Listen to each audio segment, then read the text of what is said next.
Swayam Prabha. Digital India. Educated India.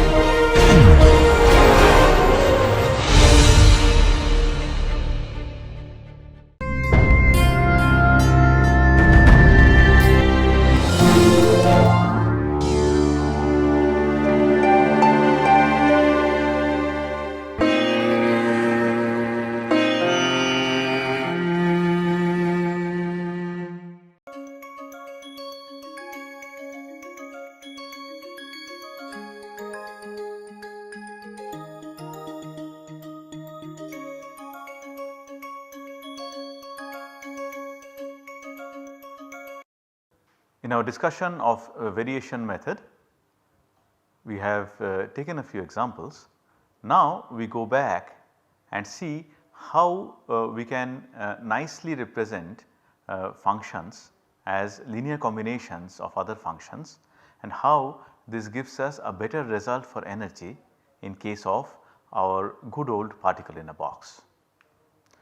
So, this is something we have covered already.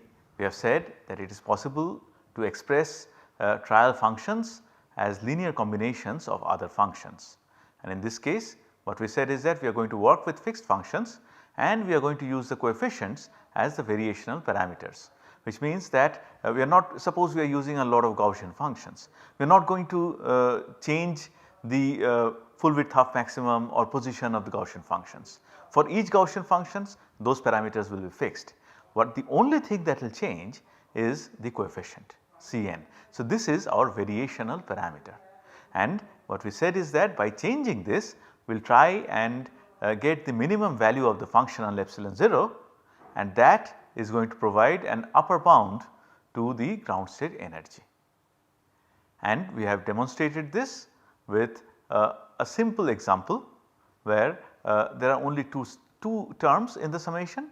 So, phi equal to C1 F1 plus C2 F2 and also right now we have kept only real coefficients, but actually the mathematics is not very vastly different if the coefficients are not real. Imaginary coefficients are a reality. I mean it is a strange way of saying things perhaps, but that is actually correct. So, you do have imaginary coefficients, does not matter, you always end up taking their complex conjugate when you talk about contribution. So, what we have shown is that for this system we have been able to construct the secular equations for the two variational parameters, the two coefficients, and we have written these equations in terms of H11, S11, H12, S12 and S22, H22. So, these are essentially integrals. What integrals are these? I actually should have written here, sorry for having forgotten, but I hope you have not forgotten. HII, let me write in general term, is equal to integral Fi H Fi. So, Hij would simply mean, okay, I have to close this and Sij, I think Ij is a more general way to write because I can always be equal to j, that is simply integral Fi star Fj over all space. Okay. So, we have formulated these secular equations in terms of these integrals and see these integrals are numbers, and the good thing about working with these integrals is this. Let me underline this word here. These functions f in terms of which we have expressed our trial function, these are arbitrary, fine, of course they are, but they are known. Arbitrary in the sense that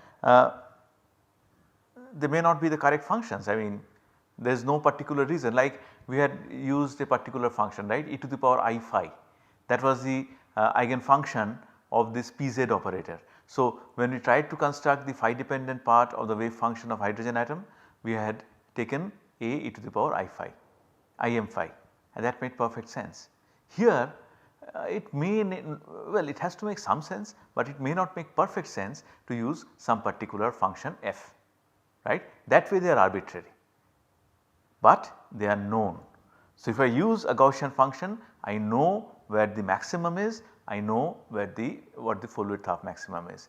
If it is an exponential function, I know what is the constant associated with that exponential decay, so on and so forth. So, I know the functions. Also I know Hamiltonian. So, if the function is an eigenfunction of the Hamiltonian, I can hope to actually work out the value of these integrals. And if I can do that, well, this is C1 a variable multiplied by a number plus C2 a variable multiplied by a number. Okay. So, it is just plain good old a set of two simultaneous linear equations, that is all. Okay. It is just that it might look a little scary for somebody who is new, because we are writing enigmatic things like H11 minus ES11 and so on and so forth, nothing to worry about that. Now see, when you take secular equations, you could do two things. First is you can try to find the coefficients. Okay. After all, coefficients are the parameters here, right. But do not forget, one thing we do not know yet is E. So, what we do is right now we do not worry about coefficients, that might be the story for another day. If you go through our lectures in symmetry, for example, there is this NPTEL course that we taught in symmetry. There we have actually found out these coefficients as well for pi molecular systems. But here we do not bother about coefficients. Our goal right now, the only goal is to determine the ground state energy. Okay. So, E is our target, and to target E, what we do is we write it in matrix form like this, and if you study the theory of linear equations, for this to be, for this C1 C2 to be non-zero, that would give a trivial solution, this secular determinant of this matrix, that must be equal to 0. Okay. That is very well known from mathematics, that has existed for a long time. So, the secular determinant equal to 0, that is what you have to solve. And now see, H11 I can figure out, and we will for particle in a box, S11 we can, H12, S12, H12, everything. The only unknown now in this determinant is E. So, I will expand the determinant, equate it to 0, I will get, in this case I will most likely get a quadratic equation, and I will solve it to get the answers. So, this is what we do. We will get 2 roots of E if it is a quadratic equation. They will be in terms of the integrals. If I can find values for the integrals, which we will for particle in a box, then we will get 2 roots as particular numbers or defined quantities. Then we can evaluate the integrals, as I said. Out of these 2 roots, the one which has a lower energy corresponds to the ground state energy, that is all. Okay. And this is the general form. It is not necessary that small n will be restricted to 1 and 2, it can go all the way up to any number capital N. So, this is what the function will be at that time, capital phi equal to C1 F1 plus C2 F2 so on and so forth, plus C capital N F capital N. Okay. In that case, we will just get a bigger, perhaps more intimidating secular determinant, but this is a secular determinant of nth order. So, if we expand it, of course it is going to be tedious once again, but if we can do it, if we want to do it, we can, right. So, if we can expand it, we are going to get n roots for E, and once again the lowest energy, I should not say lower energy here, lowest energy should be the ground state energy. Okay. Now, with that background, let us see how we can use this kind of wave function, linear combination of functions in particle in a box, and does that improve the situation at all. You might remember in one of the previous modules we had actually tried to do a variational calculation of ground state energy of particle in a box, and there we obtained an overestimation by 4%. At that time we said okay, 4% is good, but not good enough. So, with that background, can we improve upon that 4% if we use this kind of a linear combination of functions as our trial function? To do that, what we do is we use f1 equal to x into 1 minus x, f2 equal to x square into 1 minus x whole square. The choice of these wave functions is inspired by the discussion we had the last time we talked about trial functions for particle in a box. Remember we had said that the functions have to be symmetric with respect to L by 2, and here we have set L to be equal to 1, which means whatever we write is in terms of L. So, there is an L square in the denominator for energy that has been set to 1. If you want the absolute value, you just bring that L square back in the appropriate position. Okay. So, we need functions that are symmetric with respect to the midpoint, and also they must vanish at the boundaries. X into 1 minus x as well as x square into 1 minus x whole square both satisfy these conditions. I request you to recall what we had obtained in the earlier treatment. Remember which trial function we had used earlier? We had used phi equal to x to the power alpha into 1 minus x square, I think something like this. Okay. And that alpha had come out to be, I think, 0.862 or something like that. Okay. Let us remember that result. Now we are trying to improve upon that 4% overestimation that we had by using a linear sum of two functions, both of which are sort of inspired by the function that we had used in the previous go. And this here is our Hamiltonian. You might remember that in the last time we had used Hamiltonian, we had written Hamiltonian in terms of atomic units. Well, here we are not using atomic units. I am doing it intentionally because we should actually be equally conversant, equally comfortable with all kinds of units. Okay. So, this is our Hamiltonian. Now, the next thing to do is to see whether we can make this secular determinant any simpler, and that can be done if we can work out the expressions for all these integrals or you can say the matrix elements. Remember we talked about it, these are all matrix elements. Let us try to do that. What I will do is I will show you the steps for one, well the easiest one, H11, and then I leave it to you to work out the rest if you want. You do not have to work out all, but work out at least one or two, one of the H's and one of the S's, that will be good. Okay. So, Hamiltonian is minus h cross square by 2m d2 dx2 minus h cross square by 2m comes out. I am integrating now between 0 and 1 because I have set L2 equal to 1. So, what do I have inside there? Phi multiplied by d2 dx2 phi. So, this is the first term that I will get. Okay. This will be H11, okay, because this is F1. Remember H11 essentially means integral of F1 star H F1 over all space, all x in this case. Okay. So, x into 1 minus x into d2 dx2 of x into 1 minus x, simple. So, this x into 1 minus x essentially is x minus x square.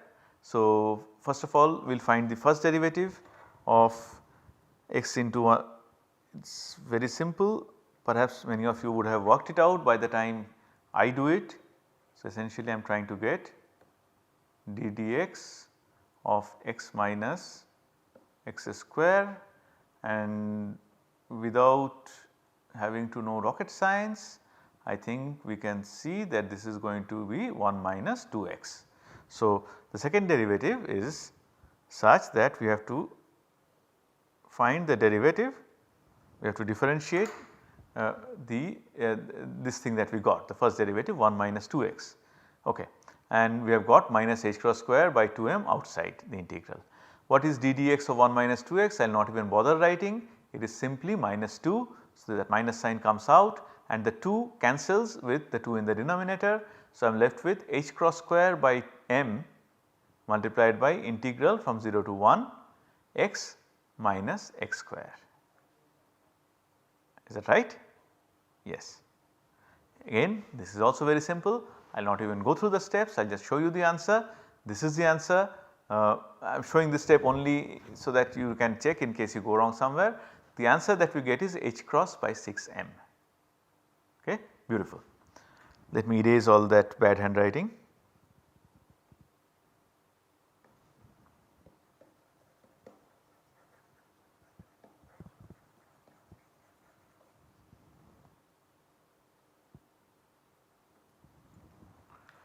Okay, so H11 as promised has been worked out and it turns out to be H cross square divided by 6m. So, it is up to you to prove that H21 equal to H12 is equal to H cross by 30m, H22 is H cross by 105m, S11 equal to 1 by 30, S12 equal to S21. Remember Sij equal to Sji because it is just integral of a direct product, and H12 equal to H21 by using turnover rule. Remember H is a Hermitian function, Hermitian operator. Okay, this is S22. What do I do next? I take all these expressions and I plug them into this secular determinant. While doing that, it helps if I work in terms of E cross E dash, which is Em by H cross square, and you can see why. H11, what is H11? H cross by 6m minus E into S11. So, minus E by 30. So, naturally this m will go up and so the expression just becomes a little simpler if I write E dash equal to Em by H cross square, and this is the determinant I get, that is equated to 0. I am going fast intentionally because there is no point in me reading out every step, but what you do is you just multiply diagonally, then subtract the product of the other diagonal, the terms in the other diagonal, and you get this quadratic equation 3 E dash square minus 168 E dash plus 756 is equal to 0. We all know how to solve quadratic equations, right? Minus b plus minus root over b square minus 4ac by 2a. We use that and we get E dash equal to 168 plus minus root over 19152 by 6, which translates as 51.065 and 4.93487. Do not forget we have set L to be equal to 1, right. So, remembering that when we go back to E min, the minimum value of epsilon 0 turns out to be 0.125002 H cross by m. Now that might not mean much to you, but it will when I show you the exact result in the same kind of expression. So the exact result that we had got for your particle in a box written in the same way for L equal to 1 turns out to be 0.125000 H cross by m.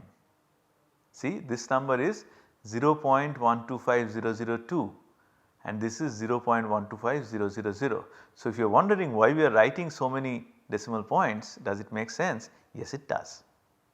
Okay? Yes, it does. So, remember earlier when we used that phi equal to x to the power alpha 1 minus x square kind of function, the agreement that time seemed to be good, now it seems to be horrible. Yeah? We had 4% overestimation and we had said only 4% overestimation. Now look at this, you stop at the 3rd decimal place or 4th decimal place or 5th decimal place, the match is perfect. Only in the 6th decimal place the exact value is 0 and the calculated value is 2. So this is a good match, okay. In fact it can get better. So what we see is that if we use more terms in the trial function, then we can get a better match to energy, okay, and that opens up like tremendous possibilities.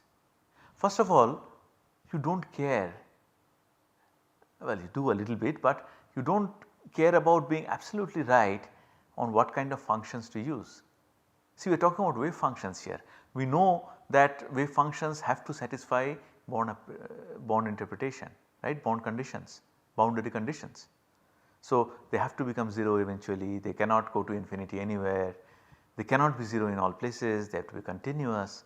So, we are only going to use that kind of wave functions, that kind of functions f, we will choose that kind of f's only. But the good thing is, as long as that happens, you do not really have to care whether you should use a Gaussian or a log normal or an exponential, which function. You use whatever function gives you a good match. That is the beauty of our variation method, that the nitty-gritty is not even required. You do not need to know the wave function all that well. Now think what we had said at the beginning. We said the wave function had all the information about a system. You make the Hamiltonian operate on it, that is a question you ask, the wave function gives you the answer. Here we are going beyond that, we do not even know the wave function. Okay? We are making up some kind of a wave function and we are just changing it until we get close to the right answer. Okay? Here we are doing test cases, exact solutions are known. So, that is what gives us the confidence that yes, it works. We are getting close to the value that we had got earlier using the exact solution. Okay. Next, we are going to talk about systems for which you cannot find exact solution, right, and that is where the promise will be fulfilled. So, it is a, I do not know if you can call it enigmatic, I say this is an amazing situation, right. In Schrodinger equation, the only thing you know is Hamiltonian. You do not know the wave function, you are making it up, you are changing it, you are doing all sort of things. You do not know energy. By doing all sort of things to the wave function, the method takes you close to the value of the actual energy, and in the process, if you work out the coefficients as well for that value of energy, you will also have a particular form of wave function. Okay? And that is something that you can plot and you can see what it looks like, and using it you can draw these maximum probability contours and what not, even though you cannot solve the equation. So, you might remember that there is this cliche, people pull the legs of quantum chemists saying that these people have only one equation and they do not even know how to solve it. Now, let me say that that is that sounds very tongue in cheek, smart thing to say, but it is absolutely unfounded, right, because here we have a situation where we do not have to solve directly. We can get the solutions by using beautiful approximation methods, and in doing that we actually get important parameters that we are going to use later also. This Hij, Hji, Sij, Sji, everything is going to come back and everything is going to be useful in many different applications of quantum chemistry, quantum mechanics, right, all in good time. But for now, the take home message is that if you increase the number of terms in trial function, you get a closer match to energy.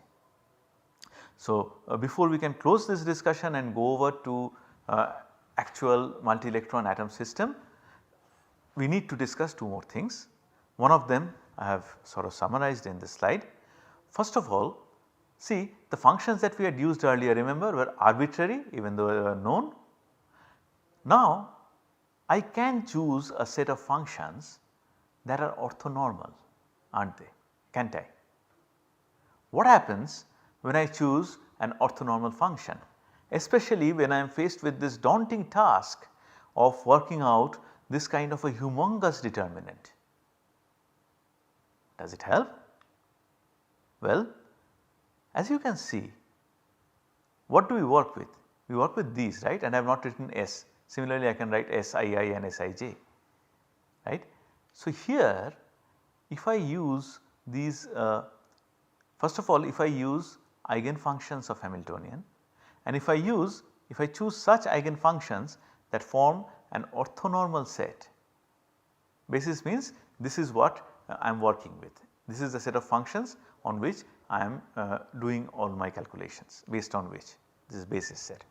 So, if I choose an orthonormal basis where all these f functions are orthogonal to each other and are themselves normalized, then what happens?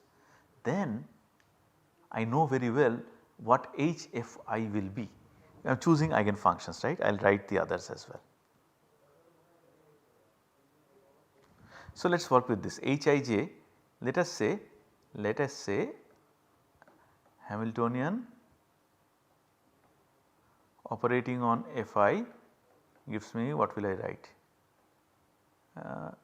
epsilon I, this epsilon, that epsilon are not the same, some different, epsilon I Fi. So, this turns out to be, so Hamiltonian operating on Fj will give me epsilon j Fj, good old eigenvalue equations. So, what will Hij be? This will be integral Fi star, I know what h Fj is, it is epsilon j Fj, and epsilon j is a constant. So, it can come out, Fj remains inside the integral, and this is what I get. Now see, if I have chosen an orthonormal basis, do not you know that this is going to be delta Ij, this integral is going to be equal to 1 if I equal to j and equal to 0 if I is not equal to j. So, what I am saying is that many of these Hij integrals, well, all Hij integrals where I is not equal to j, they will become 0, and Hii integrals will boil down to just epsilon I. So, this entire determinant is going to become so simple.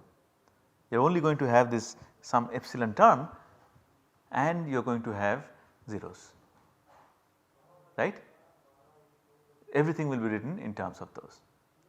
So, that is what we are going to study in little more detail in the next module.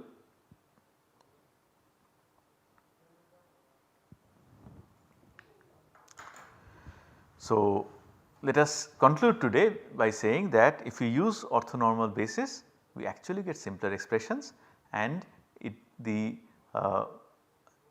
secular determinant becomes a little easier to handle. There is another advantage, but let us talk about that after we have discussed what happens when we after we discuss how orthonormal basis simplifies the problem further for us. Because remember, the whole idea here is that we do not want too tedious a calculation, we want it to be as simple as it can get. Next day we are going to see how beautifully this problem plays out if we use an orthonormal basis. Another advantage, let me say this at least, think of an orthonormal basis that we know, think of say orbitals of hydrogen atom, that is an orthonormal basis. Suppose I write a multi-electron system wave function as a linear combination of hydrogen atom orbitals, then what happens? We know exactly how to go about this, yeah, and we can actually hope to think, we already know so much about orbitals. The moment we bring in those orbitals, then we know exactly how to proceed and we sort of know what to expect eventually, right. That is a very important paradigm in talking about not only multi-electron atoms, but also molecules. So, remember, the reason why we are allowed to use this linear combination is that variation method allows us to add as many terms as you want to the trial wave function, and vary, no matter what we do, we can never do better than the best.